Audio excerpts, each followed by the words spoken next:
zelektrovat třením. Skleněná tyč se zelektruje kladně. A novonorová tyč záporně.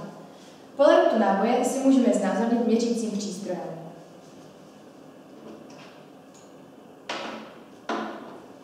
Přístroj detekuje kladný náboj.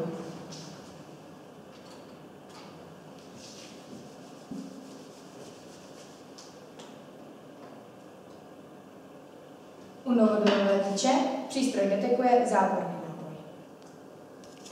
K měření velikosti náboje slouží elektroskop. Přiblížíme-li nabitou tyč k elektroskopu, vidíme, že se ručička vychýlí. Tomuto jevu říkáme elektrostatická indukce. V kovové části elektroskopu se přemístí elektrony dolů a odpudivá síla vychýlí ručičku. Čím větší bude náboj, tím větší bude výchylka. Pokud se nabitou tyčí dotkneme kovové části, přeneseme náboj a elektroskop bude trvale nabitý. Vybít jej můžeme dotykem, kdy náboj svedeme do země, anebo přes výbojku, kde se elektrická energie přemění ve světlo.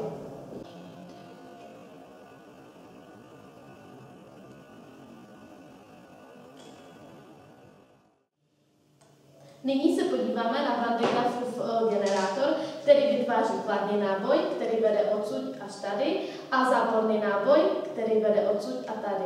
Mezi těmito dvěma body vzniká napětí a v plynu dochází k výboji.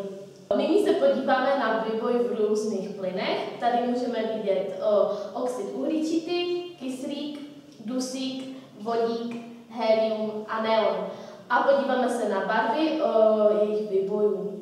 Neon, sytě oranžová, vodík, světle oranžová, helium, světle modrá,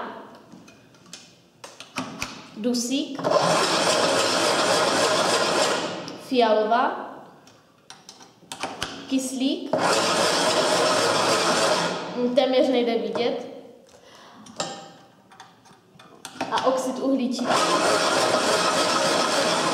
světle modrá.